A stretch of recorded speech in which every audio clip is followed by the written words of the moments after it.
Olá, bom dia, boa tarde, boa noite. Está começando mais um podcast de Filosofia, Política e Educação, o podcast da disciplina de Filosofia, Política e Educação. Eu sou o professor Heitor Coelho, que apresenta esse podcast, que é professor da disciplina, e hoje estou aqui de novo com a Larissa. Oi, Larissa. Hello. Oi, gente. E com a Juliana, Olá. que já se apresentaram no episódio anterior, e agora então eu vou poupar delas o trabalho de se apresentarem de novo. E se você não sabe quem elas são, você volta e assiste o episódio anterior, porque esse episódio agora é uma continuação. Esse é o nosso segundo episódio sobre o texto Racismo e Política, que é um capítulo do livro Racismo Estrutural, do Silvio Almeida, e que é o primeiro texto que nós estamos vendo na nossa disciplina. Se vocês já ouviram o outro episódio, continuem aqui. Se ainda não ouviram, voltem e ouçam, porque eu vou repetir, isso aqui é uma continuação. No outro episódio, a gente parou logo depois da sessão Racismo e Nação, e imediatamente antes de falar de representatividade. A sessão que tem como título Representatividade importa? É uma pergunta. Bom, e a resposta é que importa sim. E o autor ele oferece alguns motivos pelos quais importa, na visão dele. Mas pensamos que o mais importante sejam os alertas, não o motivo pelo qual importa, mas os alertas para os limites dessa importância. Lembrando, o que a gente tenta fazer com esse podcast é oferecer para vocês um guia de leitura. E estamos, então, separando aí os trechos que a gente considera mais cruciais de cada sessão, discutindo eles brevemente, dizendo por que eles são cruciais, o que eles trazem em termos de discussão.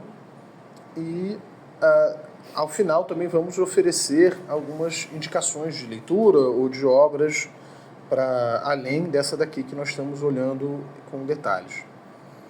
E eu quero destacar dessa sessão, da sessão sobre representatividade, 2 trechos, e só 2. Porque, resumindo bastante, representatividade importa, sim, mas não muito. É um pouco isso que nos parece que ele queira dizer. Deve-se lutar por isso, sem se iludir achando que isso vai resolver qualquer coisa. Não vai resolver. Vai ajudar, não vai resolver. Por quê? Acho que vale citar o alerta que está no primeiro, segundo, terceiro, quarto, quinto parágrafo. Qual é o número da página? 68, obrigado, Juliana. Leio. Entretanto, as palavras de Charles Hamilton e Kwame Ture devem ecoar em nossas mentes e nos servir de alerta. E aí ele cita: visibilidade negra não é poder negro. O que os dois pensadores afirmam é que o racismo não se resume a um problema de representatividade, mas é uma questão de poder real. O fato de uma pessoa negra estar na liderança não significa que esteja no poder, e muito menos que a população negra esteja no poder. Um outro trecho que dá uma ressalva semelhante está pouco depois, eu não sei se ainda é a página 68, já é a 69, né? Um parágrafo que começa com porém, por mais importante que seja, desce um tanto e lemos o seguinte: a representatividade, insistimos, não é necessariamente uma reconfiguração das relações de poder que mantém a desigualdade. A representatividade é sempre institucional e não estrutural. De tal sorte que, quando exercida por pessoas negras, por exemplo, não significa que os negros estejam no poder. São 2 ressalvas semelhantes, mas essa daqui coloca a coisa nos termos que o próprio Silvio Almeida conceituou. Ele conceitua racismo uma concepção individualista, uma concepção institucional e uma concepção estrutural. E ao dizer representatividade é sempre institucional e não estrutural, ele está dizendo de uma maneira bem direta, bem precisa, não vai nas estruturas, ele não vai necessariamente mexer nas estruturas, só na questão institucional. Isso importa? Sim. É mais profundo do que uma questão meramente individual? Também. Isso chega nas estruturas? Não necessariamente. E pode, inclusive, servir de justificativa para dizer que não se está sendo racista, mesmo quando se esteja, quando se estiver. É o clássico caso da maquiagem, né? Que a gente fala da maquiagem verde das empresas, que mesmo poluindo fazem políticas em prol, né, do meio ambiente. E aí entra muito nessa questão. A gente vê as grandes empresas fazendo políticas afirmativas no sentido de pessoas com deficiências, questões raciais, né? Mas não necessariamente significa que essas pessoas são bem incluídas dentro da empresa, né?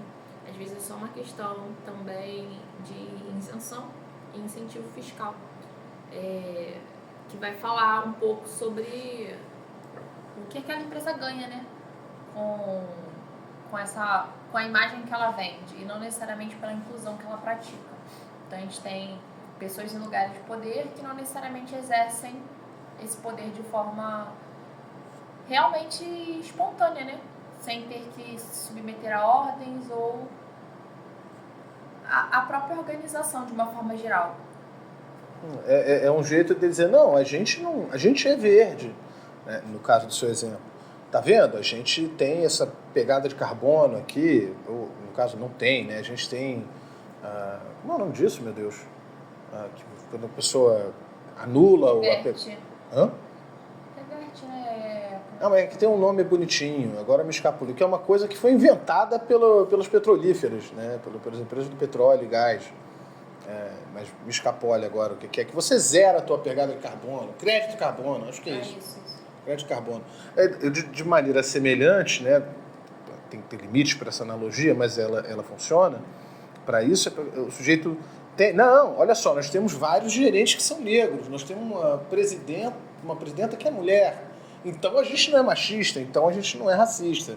E aí isso dá autoridade, uma espécie de autoridade para continuar sendo racista, machista, homofóbico, o que for, a opressão da vez aí, com legitimidade. Né? A gente não é isso não, olha só, tem vários negros aqui. É preciso tomar cuidado para não virar isso. E o que acontece é isso, tipo, essa representatividade, ela às vezes só é institucional mesmo.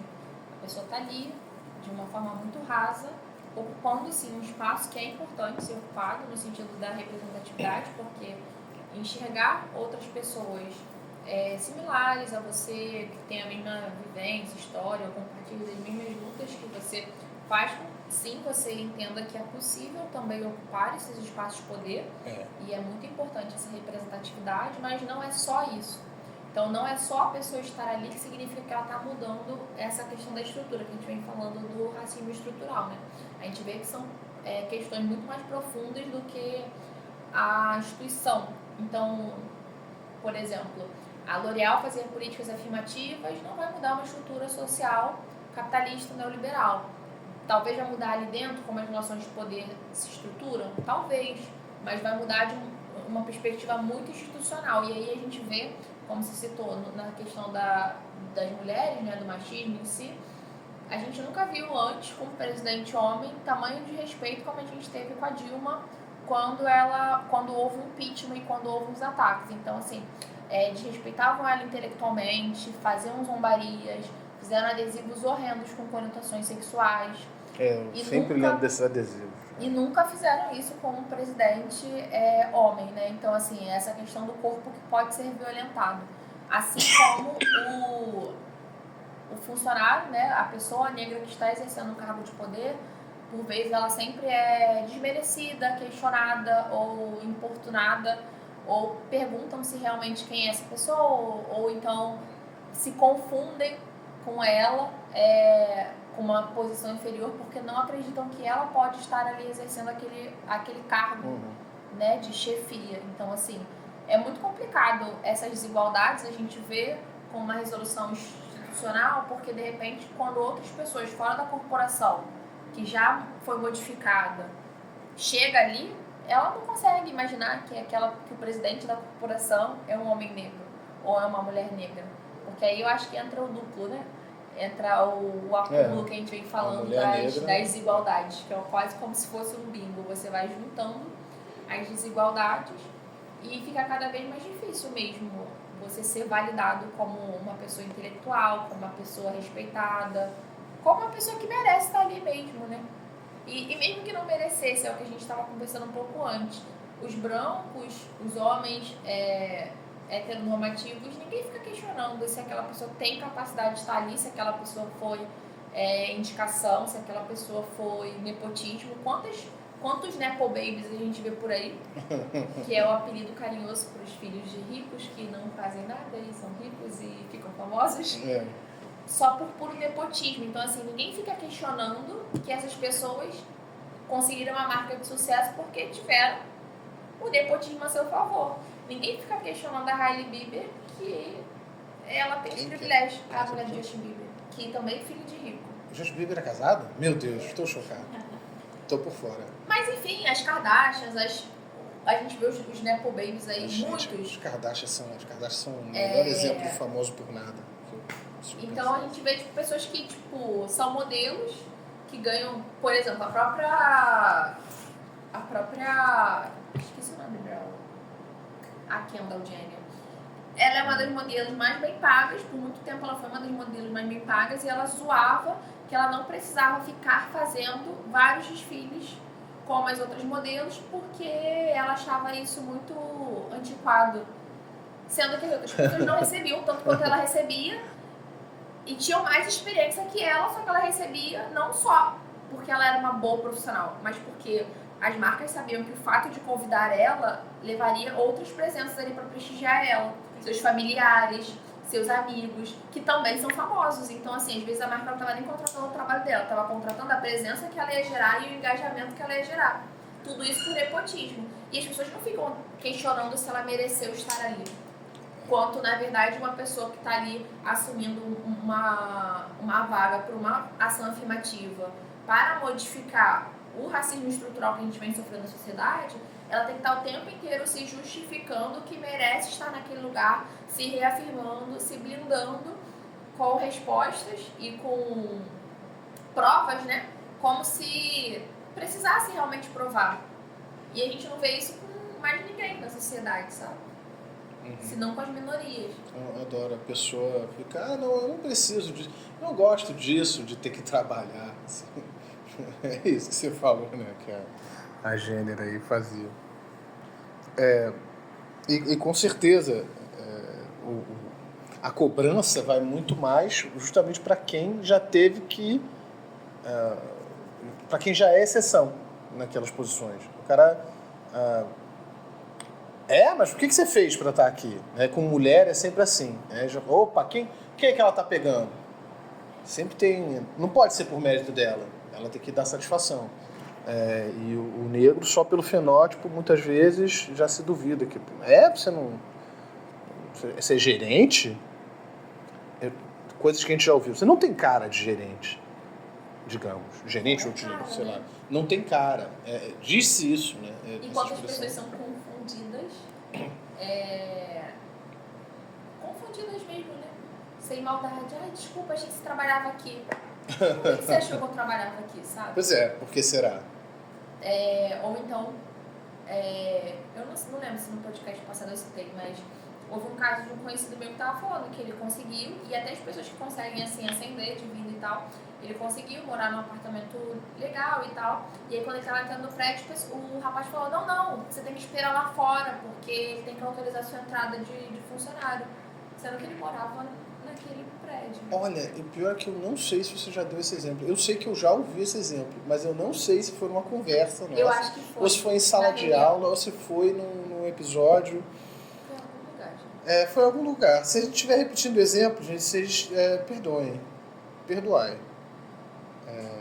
Não sabemos o que fazer. E é isso, a pessoa tem que estar sempre se reafirmando, e aí entra também muito na questão do branqueamento, né? Então, quando as pessoas, principalmente quando negros conseguem ascender, eles, por vezes, precisam imitar mesmo esses costumes, as marcas, usar as roupas, para tentar se parecer mais e ser validado. Enquanto, tipo, as outras pessoas não estão preocupadas com isso, né? E quanto é importante essa validação desse espaço. Então, a pessoa já sofreu para, enfim, ascender socialmente, ela chega naquele espaço onde ela tem que ficar se validando. É extremamente cansativo, sabe? É um ciclo que nunca acaba. Eu acho que quando você ascende, você lida com outros problemas, com outras perspectivas, e é por isso que é estrutural. Porque não é uma coisa que só os pobres sofrem, ou só uma parcela, ou só as mulheres negras sofrem. Não, é toda uma lógica, né, sistêmica. Ainda que alguns sofram mais, né? Não, óbvio, como a gente falou do bingo, né? O bingo, isso, acumula... só lembrando. A mulher negra, para ela, é mais difícil ainda que para o homem negro e tal, geralmente, né? E a mulher negra, pobre, na periferia, com filhos... Vai juntando. Linha! Bom, a gente caçoa, mas a verdade é que a coisa é muito séria. E aqui, agora a gente passa para uma outra sessão em que, por exemplo, porque eu acho que eu percebi que a piada do bingo pode ficar feia, porque agora nós vamos falar da coisa das últimas consequências do auge desse tipo de mecanismo de poder, que é o racismo, porque nós vamos falar de biopolítica e de necropolítica. E, como os nomes sugerem, né, biopolítica, política da vida, necro, da morte. Nós vamos ver como isso tudo vai ter a ver com vida e morte, e com quem é mais matável, quem é mais descartável. E a verdade é que quem completa esse tipo de bingo que a gente está brincando aqui significa que esta pessoa é mais matável a princípio, ou pelo menos é vista como inferior. E é mais do que vista, é pior do que a visão, né? De fato, é mais difícil para ela. Poder é exercido de maneira mais pesada sobre ela, a opressão, etc. É preciso dizer, antes de começar a falar, que tanto o conceito de biopolítica quanto o de necropolítica não são conceitos do Silvio Almeida, são conceitos que ele traz de outros autores. No caso, biopolítica é um conceito do Michel Foucault, necropolítica é um conceito do Achille Mbembe. Em sala, né, na aula, a ideia é passar para vocês um pouco mais do que dizem esses textos, explicar um pouco mais o que é biopolítica e o que é necropolítica, mas aqui nós vamos tentar, não digo passar ao largo, porque é impossível, e vejam bem, ele vai explicar, o Silvio Almeida explica aqui o que é, de uma maneira bem sucinta, mas muito boa, precisa, né, rigorosa e de fácil compreensão. Então nós vamos acompanhar aqui mais o que ele vê, o que ele fala desses conceitos. Já avisando que em sala de aula a ideia é ver isso mais demoradamente e que nós vamos passar ao final as recomendações bibliográficas para quem quiser ir na origem e se aprofundar nos assuntos, né, nesses dois conceitos, nesse tema. O próprio Silvio Almeida, ele abre falando de onde ele está tirando. Ele fala do Em Defesa da Sociedade, do Foucault, etc. A gente quer, para isso, destacar alguns trechos dessa sessão.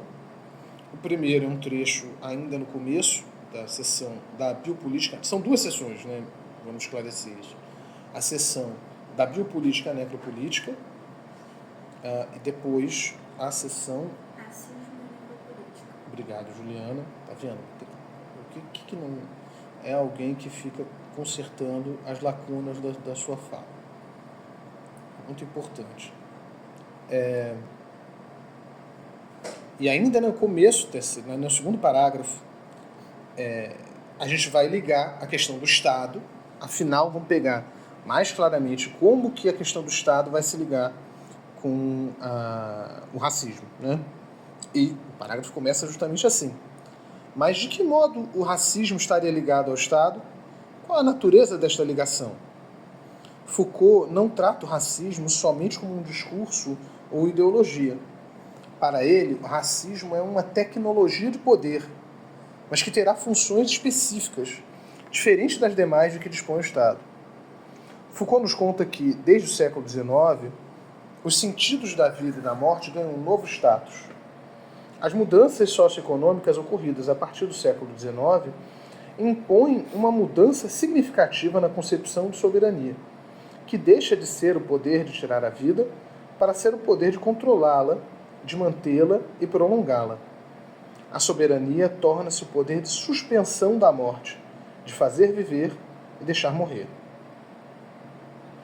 E não, eu completo aqui, o oposto, né? Que seria uma soberania anterior, exercida fazendo morrer e deixando viver. Agora o poder do Estado passa a ser esse que ele está destacando aí, de prolongar a vida. Ele dá exemplos, né? Saúde pública, saneamento, transporte, segurança. A gente poderia até acrescentar aí educação, né? No sentido mais estrito de acesso à instrução, por exemplo, via uma instituição escolar, que é o típico, né? Quem é que fornece essas coisas é quem é o soberano. E vice-versa. É do soberano que se espera que forneça essas coisas. O poder soberano, que não precisa ser uma pessoa só, pelo contrário, normalmente é um grupo.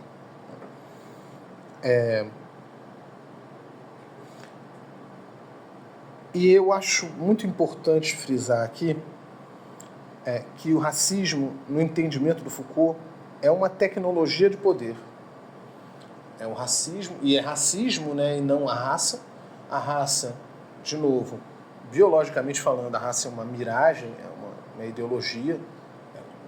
Houve um tempo, não por acaso, no século XIX, em que ela foi considerada uma realidade biológica, mas isso está superado, ou deveria estar. A comunidade científica considera isso plenamente superado. Não existe uma questão de raças diferenciadas e certamente não existe superioridade de uma raça sobre a outra em nenhum sentido biologicamente demonstrável. No entanto, como uma tecnologia de poder, isso permanece. E que função isso vai ter? Qual é o papel que isso tem? O Silvio Almeida destaca duas funções que o racismo, tecnologia de poder, tem num estado biopolítico. E eu vou agora, eu vou precisar de ajuda para saber qual é a página. Deve ser da nota 120. Está logo após a nota de 71, né?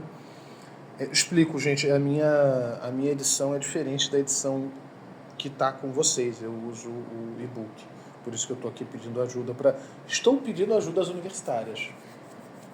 Vejam, quantas vezes a gente diz isso literalmente. Então, na 71, são 2 parágrafos. Primeiro diz o seguinte. 2 parágrafos nós vamos destacar, tá? O racismo tem, portanto, 2 funções ligadas ao poder do Estado.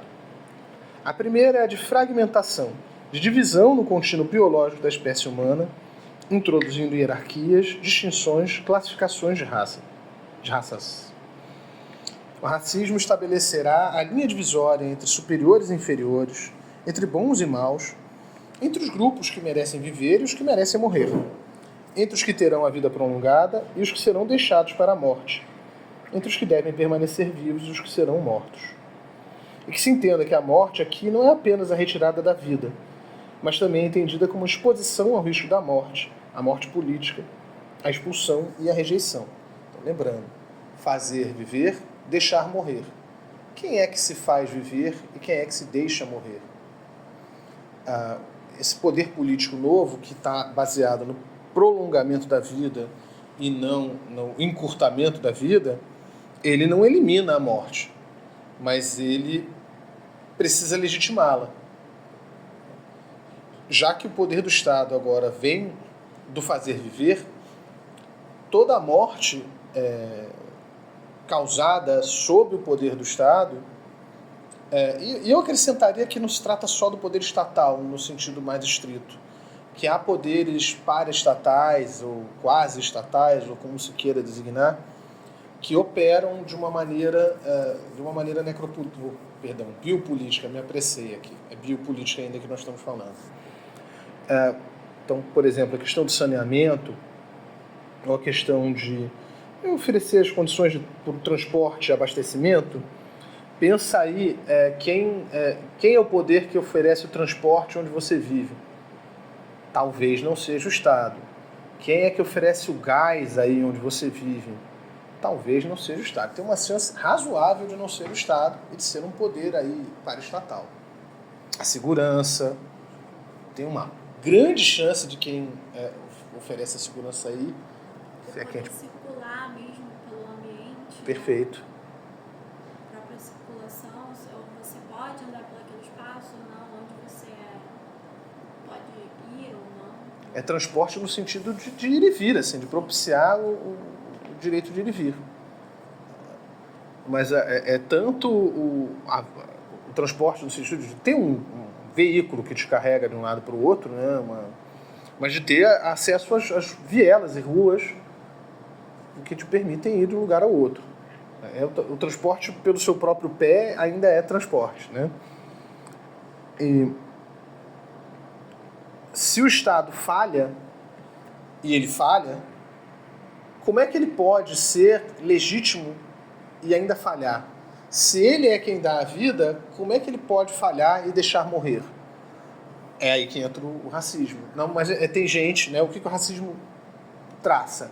Linhas divisórias, não é uma linha tão clara, não é uma linha só, mas são linhas entre quem se deve fazer viver e quem se pode deixar morrer. E aí tem toda essa escala do bingo aí, como nós estamos chamando, que alguns que quanto mais marcam aí nessa escala, mais se pode deixar morrer, e outros que mais se deve fazer viver. E assim, o racismo legitima essa atuação do poder soberano de maneira a distinguir quem vive e quem morre. Mas indo além disso, e é o que o Silvio Almeida fala no parágrafo seguinte, leio: a outra função do racismo é permitir que se estabeleça uma relação positiva com a morte do outro. Não se trata de uma tradicional relação militar e guerreira em que a vida de alguém depende da morte de um inimigo. Não é que tem alguém lutando, sou eu agora falando, você está num campo de batalha, fica mais claro que é uma questão de vida ou morte. Ou você ataca, tem alguém tentando te matar, se você não tentar matá-lo de volta, você é quem vai morrer. Mas não é isso, né? Volto a ler. Trata-se, para Foucault, de uma relação inteiramente nova, compatível com o exercício do biopoder, em que será estabelecida uma relação de tipo biológico, em que a morte do outro, visto não como meu adversário, mas como um degenerado, um anormal pertencente a uma, aspas, raça ruim. Não é apenas uma garantia de segurança do indivíduo ou das pessoas próximas a ele, mas do livre, sadio, vigoroso, desimpedido desenvolvimento da espécie, do fortalecimento do grupo ao qual se pertence. Da forma mais típica, cujo auge é o nazifascismo, né? Ou pelo menos a forma mais crua do nazifascismo é, assim, para fortalecer a raça, a espécie humana, é preciso eliminar as partes podres. Mas, mesmo que não tenha esse caráter pseudo-científico, pseudo-biologizante, biológico, vai poder assumir uma característica de defesa do grupo. Você não precisa dizer que é da raça, mas podem ser dos verdadeiros brasileiros, das pessoas de bem, dos verdadeiros alemães ou dos verdadeiros o que for. Né? O grupo pode ser de um grupo religioso, pode ser o fortalecimento do Estado, essas pessoas fracas. Então, por isso nós não queremos imigrantes aqui, digamos, o que tem sido o discurso no norte global quase inteiro, esse discurso anti-imigração que pega a câmera. Nós não queremos essa gente aqui. Isso é uma coisa que o Trump, por exemplo, deixa escapar o tempo todo. Deixa escapar não, né? É de propósito. Deixar escapar, eu estou sendo bondoso com ele. Ele insiste nessa ideia. Não, a gente fica deixando vir para cá. Se viesse uma gente boa para cá, mas não, só vem para cá os drogados, os estupradores. Recentemente ele falou alguma coisa do tipo, por que não vem alguém da Suécia? Então, o problema não é quem vem, o problema é de onde vem. Se viesse da Suécia, ele nem estava cogitando a possibilidade de serem estupradores. O problema é que vem do México, vem os latinos, América Central, América do Sul, vem essa porcaria desses brasileiros. Essas porcarias aí que são uma raça fraca, que está enfraquecendo os valores da nossa nação. Essa é a conversa deles, de verdade, né? Os supremacistas brancos, o supremacismo branco é um movimento fortíssimo nos Estados Unidos, é parte da força motriz da primeira eleição do Trump, está sendo de novo da campanha que está dando grandes chances a ele de voltar a ser presidente. Já existe essa pré-campanha, já é meio que uma campanha, e o supremacismo branco corre solto e é sempre esse discurso. Estão querendo acabar com a nossa identidade. Estão querendo acabar com... O outro grupo é uma ameaça. No conceito de biopolítica isso já aparece. Essa ideia de uma ameaça. Esse outro grupo, essa outra raça, ele está ameaçando a nossa existência simplesmente por existir. Mas o Foucault, ele não chega a dar esse próximo passo, que é o passo que vai aparecer na próxima sessão, racismo e necropolítica. Para dar esse próximo passo, o Mbembe é quem cunha o conceito de necropolítica, ele tem que jogar na questão da biopolítica a questão colonial.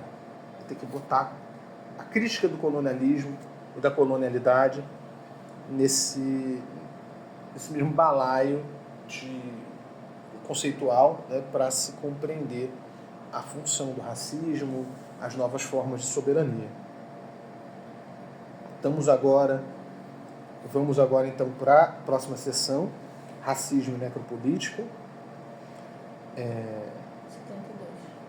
72, muito obrigado, Larissa. Ajuda das universitárias. Certamente é uma sessão, acho que até é literalmente a maior das sessões aí desse capítulo, né, em termos de número de páginas e de parágrafos, e linhas, ou como queiram medir. E há muita coisa a destacar aí. Nós vamos tentar ser o mais sucintos possíveis, mais o quê, perdão? Mais breves, por tabela, o mais breve possível. E vamos destacar ainda na 72, imagino eu, no segundo parágrafo. Está na 72 ainda? Sim. Tá. A partir da quarta linha. O colonialismo, portanto, dá ao mundo um novo modelo de administração, que não se ampara no equilíbrio entre a vida e a morte, entre o fazer viver e o deixar morrer. O colonialismo não mais tem como base a decisão sobre a vida e a morte, mas tão somente o exercício da morte, sobre as formas de ceifar a vida ou de colocá-la em permanente contato com a morte. Não se trata somente do biopoder e nem da biopolítica quando se fala da experiência do colonialismo e do apartheid, mas daquilo que Achille Mbembe chama de necropoder e necropolítica, em que guerra, política, homicídio e suicídio tornam-se indistinguíveis. E aí já tem bastante coisa, né? A biopolítica não basta. Ele não está contestando a biopolítica. A biopolítica é importante, só que ela não basta. Tem lugares em que, em momentos em que opera a biopolítica. E tem lugares e tem momentos em que não se trata mais do equilíbrio. Se trata só de ceifar, só da morte e do contato com a morte. Criando territórios e situações da morte.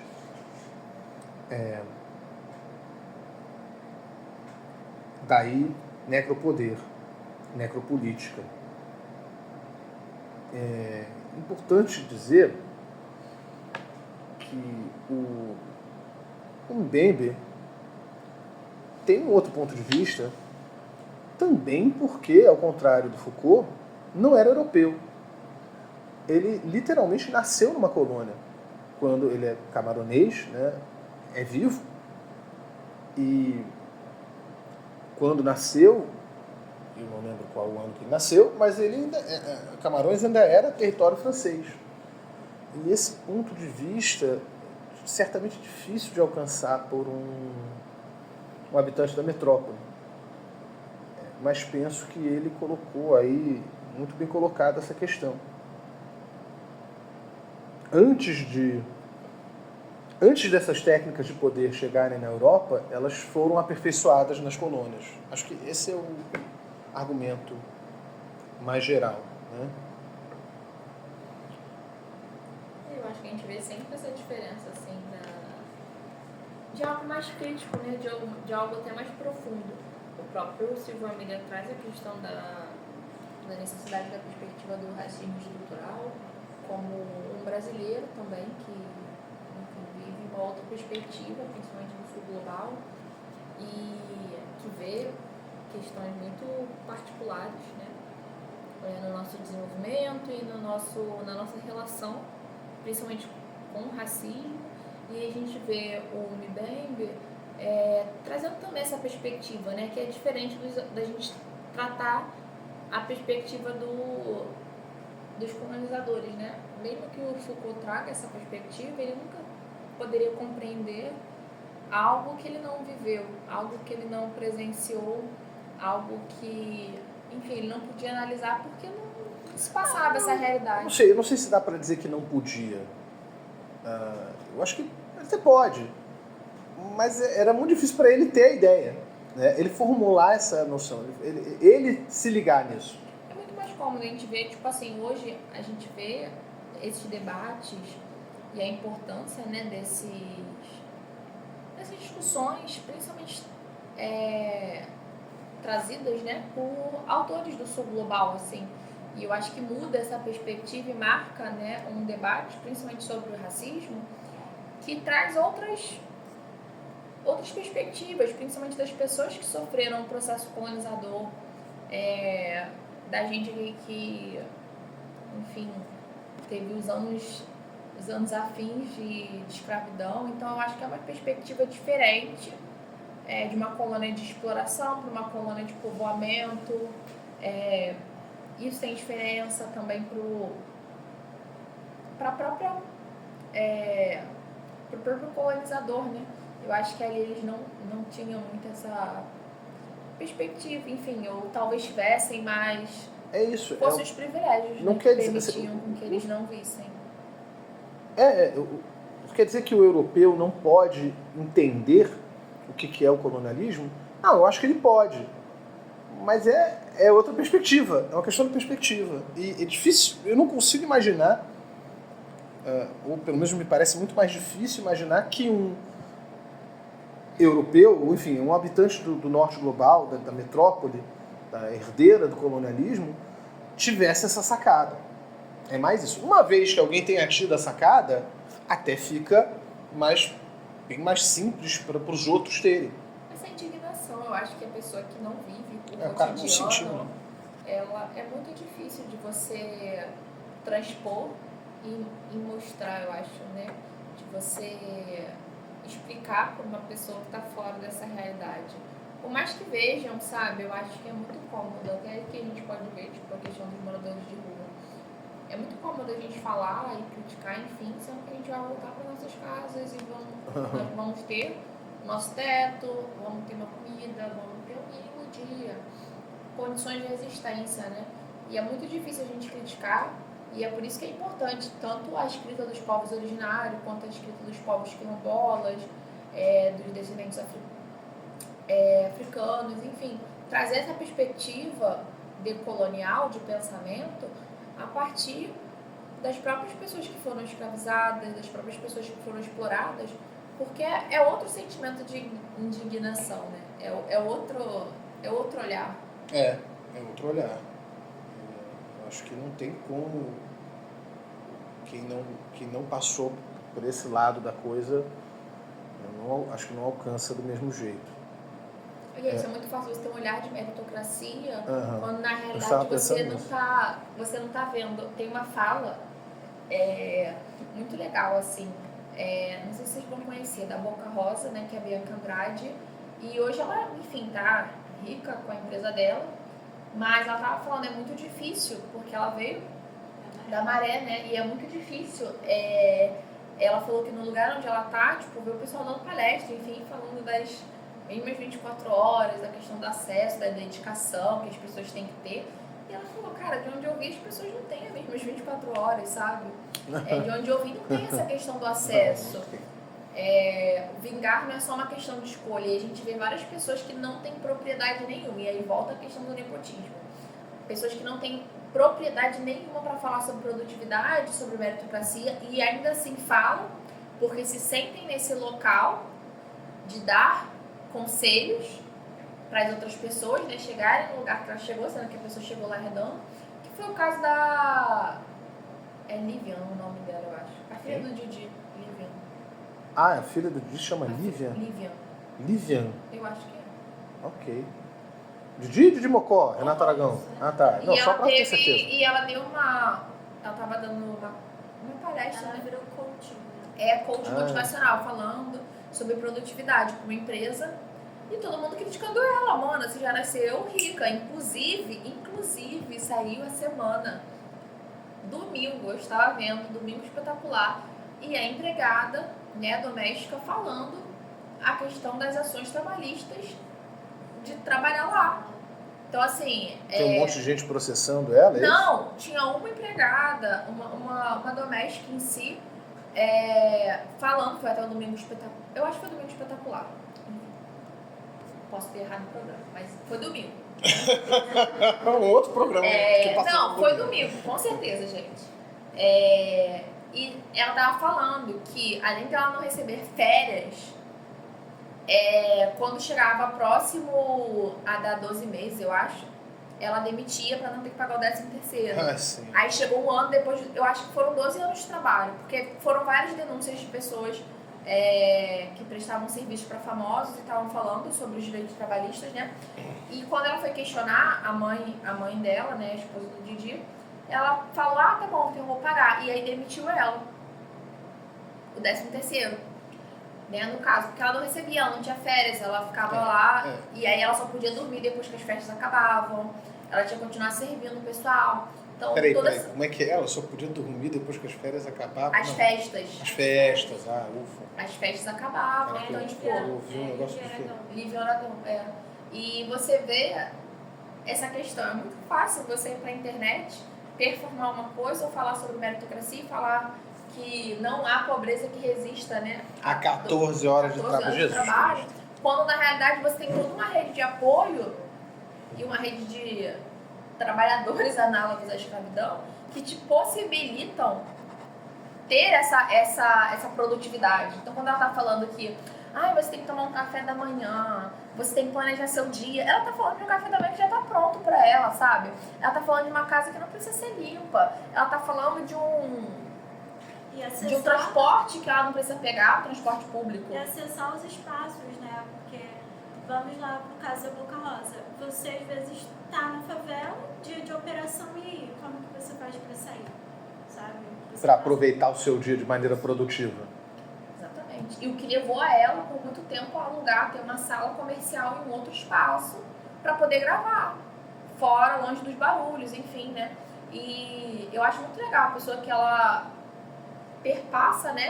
Ela tem essa mudança social sem esquecer e sem deixar de levantar essas bandeiras importantes. Porque eu acho que seria muito cômodo, no lugar onde ela estava, falar que ela venceu em favor da meritocracia, mas ela tem essa consciência, óbvio, que depois de muita formação e etc., sobre os privilégios que ela tem hoje, Mas assim, ela hoje saber que o lugar que ela está não é comum, porque ela olha pra trás e vê o lugar onde ela tá, as pessoas que cresceram com ela não tiveram a mesma sorte que ela. E não foi só porque ela batalhou, porque todo mundo batalha, todo mundo sai de casa todos os dias, todo mundo percorre o mesmo trajeto, ou trajetos maiores ou menores, enfim. E não é isso que faz com que eles sejam bem-sucedidos. E eu achei muito interessante ela ter... Tem muito pouco a ver com o trabalho duro. Eu achei muito interessante ela trazer essa perspectiva no podcast, que incomodava muito ela, essa perspectiva. Óbvio, não estou endeusando ela falando que ela é perfeita, mas eu acho que, assim, discursos nesse sentido são muito importantes. Primeiro, para tranquilizar as pessoas que não conseguem alcançar essa meritocracia ou esse local irreal de estar, porque eu acho que é isso, é uma colocação irreal de local. E segundo, para realmente escancarar. Eu acho que a partir do momento que você fala que, por exemplo, a pessoa tem super habilidade com matemática, mas estuda numa rede pública que não tem professor de matemática, como essa criança vai desenvolver as habilidades dela? Sim. É só sobre mérito? É só sobre esforço? O quanto essa criança pode se esforçar sozinha para ser um gênio da matemática, sabe? Tem isso, inclusive é parte de uma espécie de mito dos gênios solitários. Não existe, nenhum gênio se faz sozinho. O gênio é um fenômeno social. E até na pandemia, as evidências, né, o escancaramento do analfabetismo, principalmente nas redes públicas, de pessoas que não tinham pessoas para ajudar ali no processo de alfabetização das crianças. Quem eram essas pessoas que não tinham home office? Quem eram essas pessoas que não tinham acesso ao material? E toda essa desigualdade ela vai se acentuando à medida que vão se somatizando questões. Eu já estudo numa escola pública no Rio de Janeiro, que é precarizada, que tem suas deficiências, que tem as suas questões, que, por vezes, atuam no sentido da necropolítica, do tiroteio na escola, e tem que abaixar e interrompe a aula. Aí, no meio de uma pandemia, onde a sua família está arriscando a vida para entregar alimentos para os ricos, ainda não tem um local para estudar. Então, como essa criança ascende? Como essa criança muda a classe social? Como essa criança acessa na faculdade? Se a realidade que ela vê desde pequena é que ela tem que trabalhar para poder ajudar os pais. E é muito duro você ver seus pais numa idade avançada tendo que trabalhar duro e você não podendo fazer nada. E aí chega um momento que você realmente precisa escolher entre a sua educação ou ajudar ali de uma maneira imediata. Porque a gente sabe que o trabalho que remunera de forma imediata é o trabalho informal. É um trabalho sem direitos. É um trabalho precarizado, mal remunerado.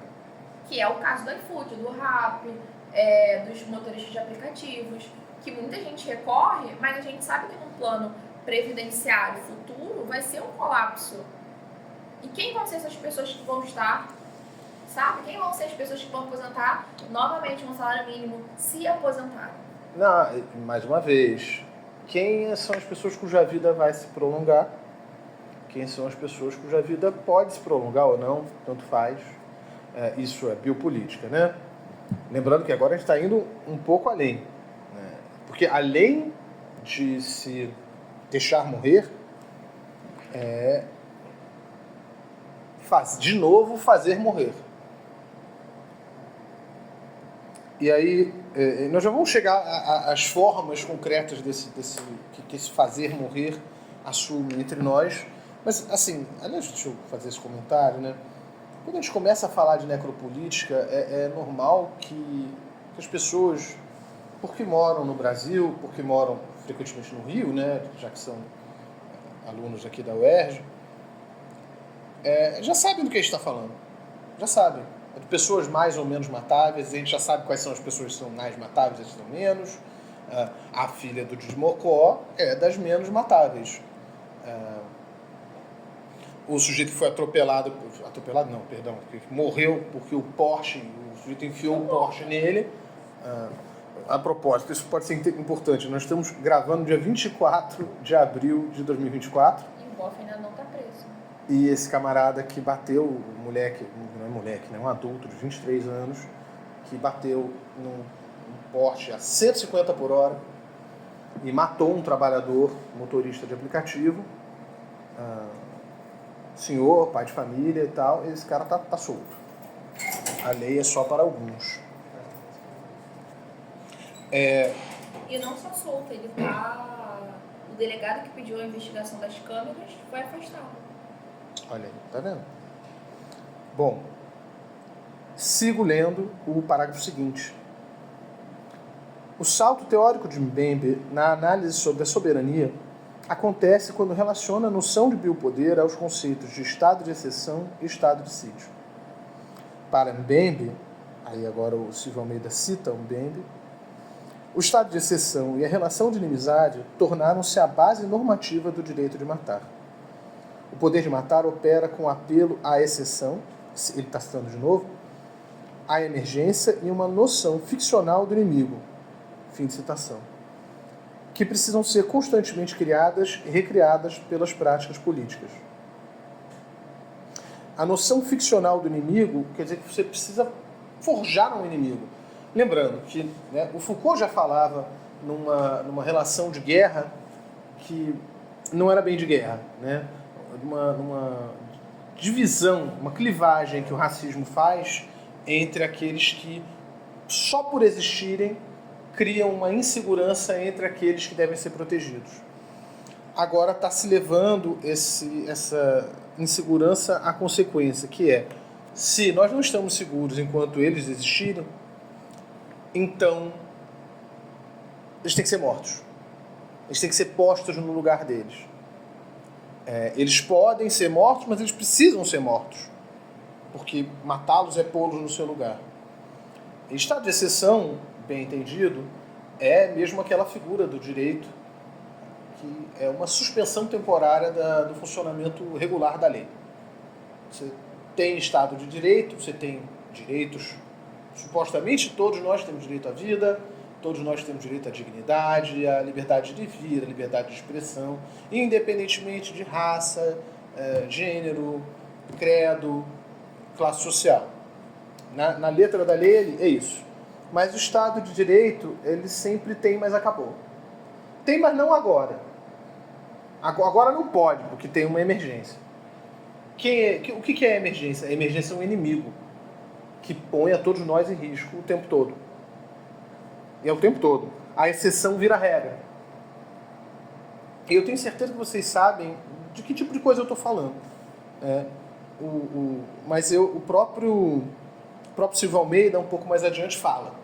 E aí, uma vantagem da gente estar lendo o Silvio Almeida e não apenas o Foucault, ou melhor, não lendo o Foucault e o Mbembe, é que ele já traz isso para a nossa realidade. Ele traz mesmo assim, ele vai falar de Brasil, vai falar até de Rio de Janeiro, embora não seja um autor daqui. É que isso é uma realidade para o Brasil inteiro. O Rio de Janeiro é só vitrine, ou vidraça, como queiram. Agora, me ajudem aí, a nota 134 está em que página? 134? São algumas páginas adiante. Dizer que a guerra está próxima. Sim. É esse trecho mesmo. Qual é a página? 74.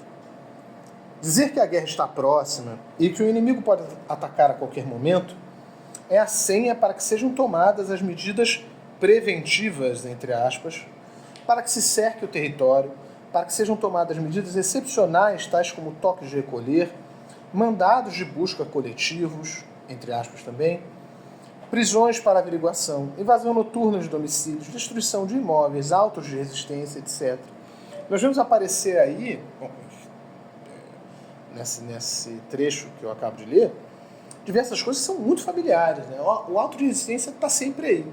Para quem não sabe, o auto de resistência foi o jeito que as forças policiais encontraram de legitimar o homicídio indiscriminado de, abre aspas, suspeitos, fecha aspas. O policial assina esse documento chamado auto de resistência, em que ele diz que o sujeito que foi morto por ele resistiu à prisão. E geralmente a coisa para por aí. Algumas mortes são mais investigadas, outras, maioria, não. O sujeito diz, era um bandido, dei ordem de prisão, ele resistiu, atirando contra mim e me ameaçando, então eu o matei.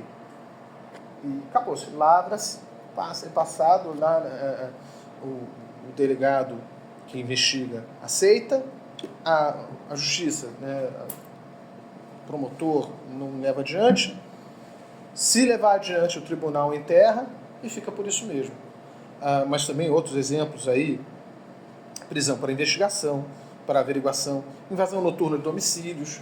Supostamente, os domicílios são invioláveis à noite.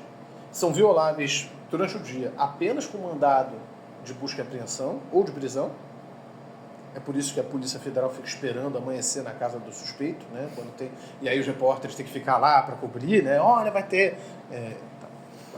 Isso é quando estão respeitando a inviolabilidade do domicílio. Mas a gente sabe que tem lugares e tem situações e pessoas, né, com certas pessoas em certos lugares, isso não vale.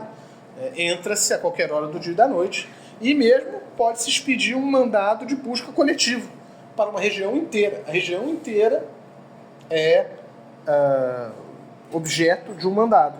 E fim de papo. Isso aconteceu na época que o Silvio Almeida estava escrevendo isso, 2018 ou 2017, agora não me lembro com certeza, e que se emitiram mandados de busca e apreensão coletivos.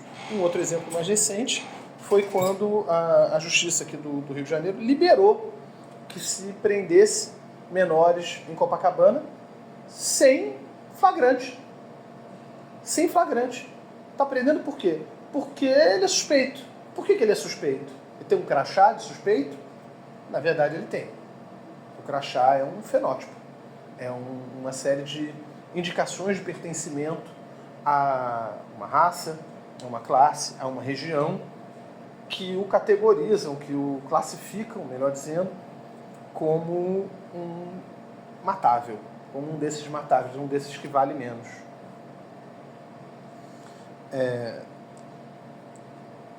E, na verdade, tem um trecho que nos parece um longo trecho, vale dizer, dessa sessão, mas que, ao mesmo tempo, é o melhor resumo, talvez, dessa sessão, de todo esse mecanismo de poder necropolítico e do papel do racismo, etc. E aí eu vou ter que pedir de novo ajuda. Nós estamos lá na nota 142, aqui. A página 77. 77. É o parágrafo que começa com: a necropolítica, portanto, instaura-se como a organização necessária do poder em um mundo em que a morte avança implacavelmente sobre a vida. A justificação da morte em nome dos riscos à economia e à segurança torna-se o fundamento ético dessa realidade. Diante disso, a lógica da colônia materializa-se na gestão praticada pelos estados contemporâneos, especialmente nos países da periferia do capitalismo, em que as antigas práticas coloniais deixaram resquícios. Mas vejam, especialmente, né? Sigo. Como também observa Achille Mbembe, o neoliberalismo cria o devir negro no mundo. As mazelas econômicas antes destinadas aos habitantes das colônias agora se espalham para todos os cantos e ameaçam fazer com que toda a humanidade venha a ter o seu dia de negro, o que pouco tem a ver com a cor da pele, mas essencialmente com a condição de viver para a morte, de conviver com o medo, com a expectativa ou com a efetividade da vida pobre e miserável. A descrição de pessoas que vivem normalmente, entre aspas, sob a mira de um fuzil, que têm a casa invadida durante a noite, que tem de pular corpos para se locomover, que convive com o desaparecimento inexplicável de amigos e ou parentes, é compatível com diversos lugares do mundo e atesta a universalização da necropolítica e do racismo de Estado, inclusive no Brasil. Não por acaso, logo em seguida, ele vai falar brevemente da dissertação de mestrado da Marielle Franco, que, vale dizer, foi defendida aqui na UERJ, né? Se não me engano, no Serviço Social. A gente viu isso, eu já esqueci. Acho que vocês esqueceram também. Depois, googleiem isso aí. A gente bota lá na descrição do podcast. Não precisa nem da descrição do podcast, tá aqui. Tá na referência bibliográfica dele. A gente aqui não tem condição de ver isso agora. Eu acho que aqui tudo fecha bem direitinho, tudo fica muito claro, né? em nome da segurança econômica, em nome daquilo que, no fim das contas, é o bem de uma classe, de uma raça, de um grupo que está exercendo o poder da maneira mais privilegiada, da maneira mais clara, ainda que não se diga claramente isso. Em benefício disso, se impõe ao restante essa lógica que vem da colônia. E a colônia isso o Mbembe vai dizer em outra oportunidade, a colônia é o estado de exceção. E a escravização era o estado de exceção encarnado, né? É uma pessoa, mas não é uma pessoa. É uma pessoa, mas é uma coisa, é um instrumento. E a colônia? A colônia tem lei? Tem, mas não tem. Tem mais ou menos só. E tem que respeitar as pessoas da colônia? Não, na verdade não. Tem que respeitar as pessoas da periferia? No papel tem. Na prática, não. Não, na verdade, não precisa. Os próprios escritos, né? Você vê, tipo, aqui no Brasil. Eles não tinham alma. Ah, sim, você diz na época da colônia. Sim. Era uma discussão, né? Eles têm ou não têm? Os nativos do Brasil têm ou não têm alma? Se eles não têm alma, pode matar à vontade. Se tem alma, tem que evangelizar. Nunca, nenhuma possibilidade deles deixarem eles viverem a vida do jeito deles. Isso nunca.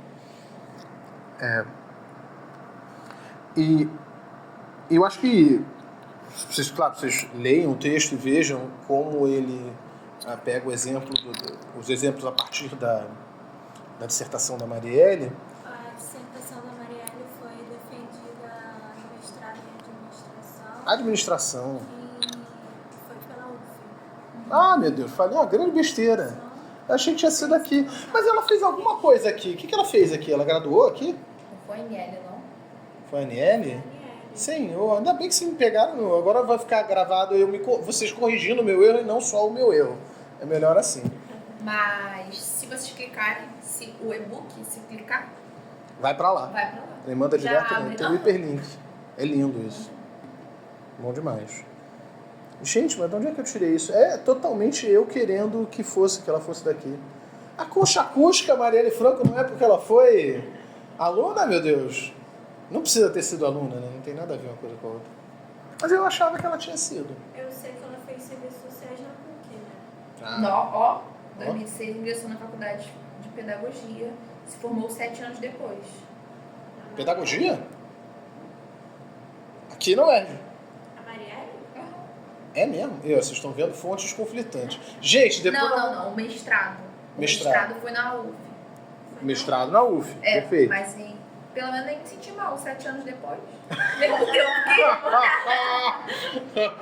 que bom, Mas é isso que você estava falando. Quem tem esse tempo? Entendeu? Quem tem o tempo para ficar só estudando à vontade, para poder se dedicar aos estudos e botar adiante isso? Ela, uma mulher negra periférica, lésbica, ou nem sei se era lésbica, enfim, não era heterossexual. Ela estava bem embaixo nessa hierarquia racista e misógina. Onde é que... E mãe.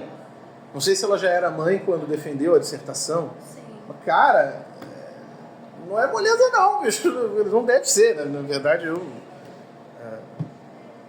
ia dizer... Né? Aquela coisa, eu não tenho essa perspectiva.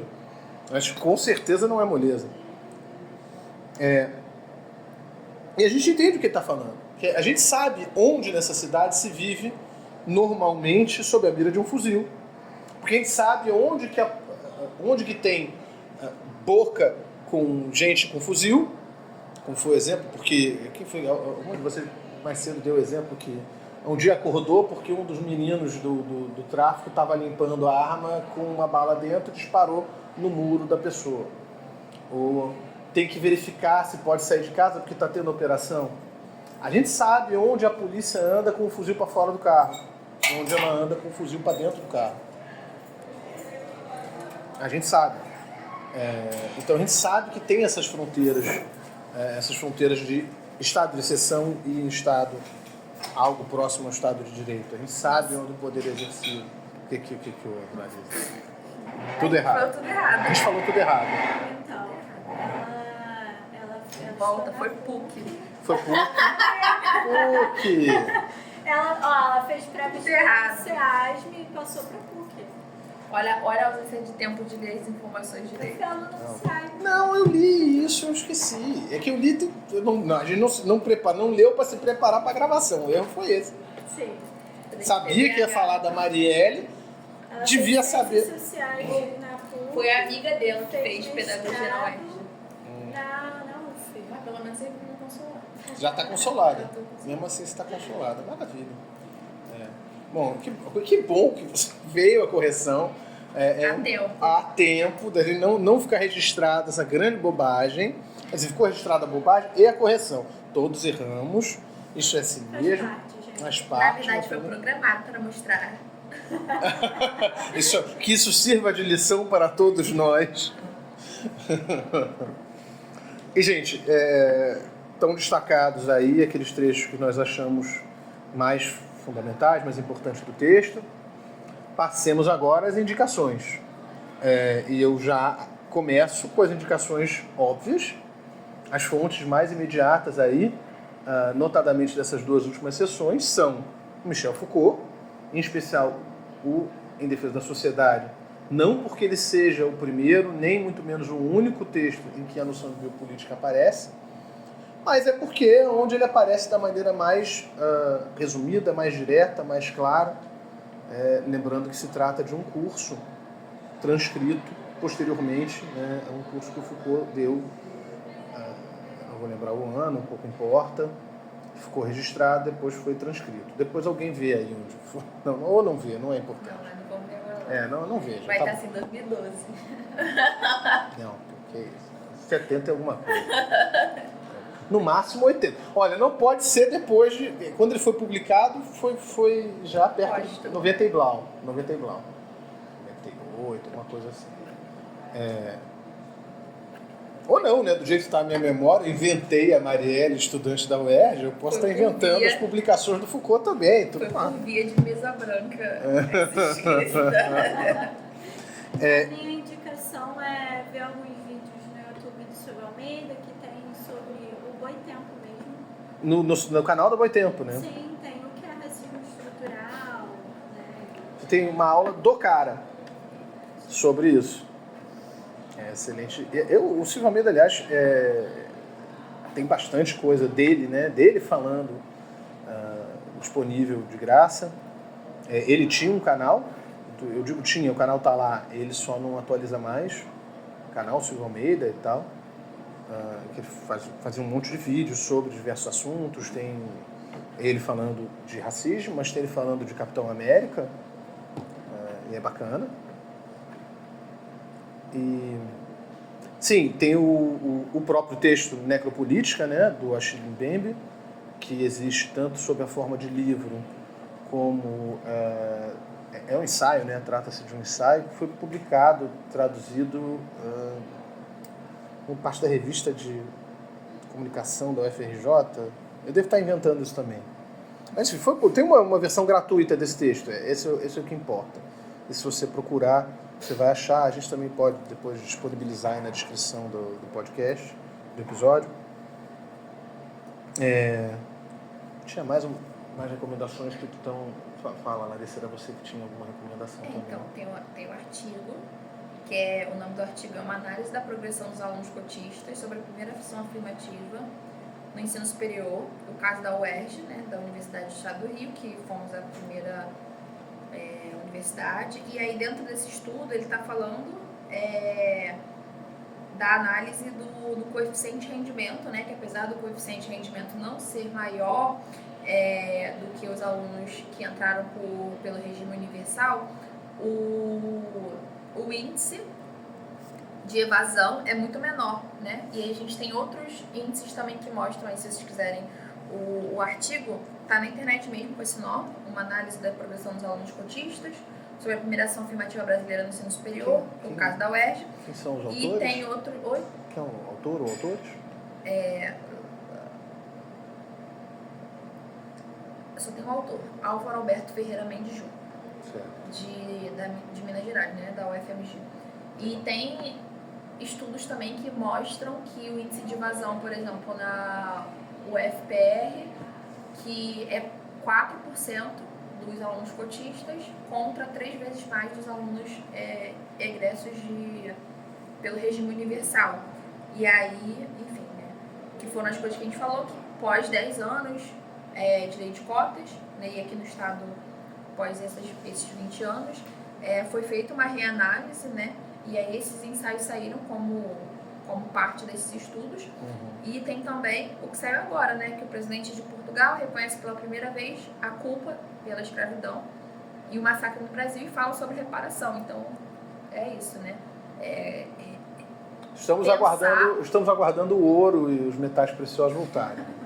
Mas é isso, pensar em questões assim, de reparação, significa pensar na própria questão estrutural, como o racismo está estabelecido, né? Então, assim, é muito importante a gente ver tanto o presidente de Portugal se posicionar, mas também o presidente sul-africano se posicionando aí no G20, em vários grupos.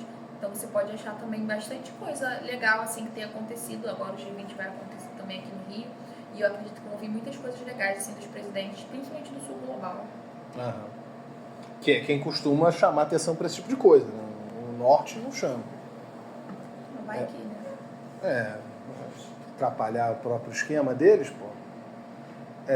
E uma coisa que me foi lembrado, a gente tinha conversado antes, né? Não custa... na verdade custa sim, porque é um baita treta que a gente sempre arruma quando menciona isso, mas eu acho que não dá para deixar de falar, né? O Achille Mbembe, no Necropolítica, ele já, esse é um texto de 2003, em que ele já nomeava, indicava o que acontece na Palestina como o exemplo paradigmático de necropolítica hoje. E com o que está acontecendo em Gaza, e aliás na Cisjordânia também, não é só em Gaza, né, mas é que é principalmente em Gaza, desde que houve os ataques no final do ano passado,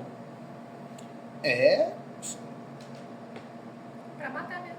É um exemplo claro, né, dessa questão do poder e da necropolítica. Do necro principalmente.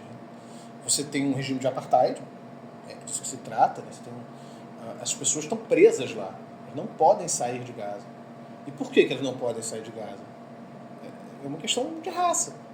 É uma questão étnico-racial, de ter uma raça aqui que tem que ficar presa nesse lugar, que é o que muitos já chamaram de campo de concentração a céu aberto. É um gigantesco campo de concentração, outras expressões desse tipo. E é absolutamente injustificável, né? Usa-se os ataques terroristas de outubro, perdão. Confundi os ataques terroristas como desculpa, mas é uma desculpa esfarrapada, né? Então os caras estão bombardeando o hospital, enchendo o sistema de saneamento, bombardeando universidade, bombardeando campo de refugiados. Isso é incrível. Na cara de dura. Guerra, né, que o próprio senhor Miller fala do estado de sítio e da questão da própria guerra, né, do inimigo, da iminência do inimigo. Então, assim, é um inimigo fictício que não existe, né? Existe, mas é criado, vamos dizer assim. Sim, mas não no sentido do imaginário de toda a população. Não são todos que estão ali, e aí, por essa criação de que todo muçulmano, de todo palestino é terrorista, Terrorista em potencial. Essa associação faz com que tudo seja permitido. Então... Até coisas que não são permitidas numa guerra. Exatamente, porque não é bem uma guerra, né? Uma guerra não é uma guerra, como ele fala no texto, não é uma guerra entre estados, na qual poderia, supostamente, haver regras claras. Não, é uma guerra que não atende pelo nome. E por não ser uma guerra, não tem regra. Então não tem regra. Então pode... Não, mas tem terroristas ali embaixo desse hospital. Bum, bombardeia o hospital. E fica por isso mesmo. Acho que é isso. E é terrível. Mas é aquela história, né? Essa disciplina aqui é para deixar todo mundo muito animado, com a energia lá em cima. É necropolítica, é holocausto, é psicopolítica, dominação completa do ser humano. pelas Big Tech, pela instrumentalização completa do ser humano, energia lá em cima, carnaval. E com isso a gente se despede com essa energia boa de massacres Feriado. étnico-raciais por um feriado. Não tem, nem vai ter. O feriado ainda demora uma semana pro feriado ainda. Não, pós-feriado. Pós-feriado. Energia da ressaca já, quase. Um gostinho bom de ressaca. Então, bom, vocês querem dizer mais alguma última coisa? Chega. Então tá, gente, é isso. Encerramos esse episódio. Nos vemos no próximo. Esperamos que tenha sido importante, útil, interessante para vocês, instigante, como for.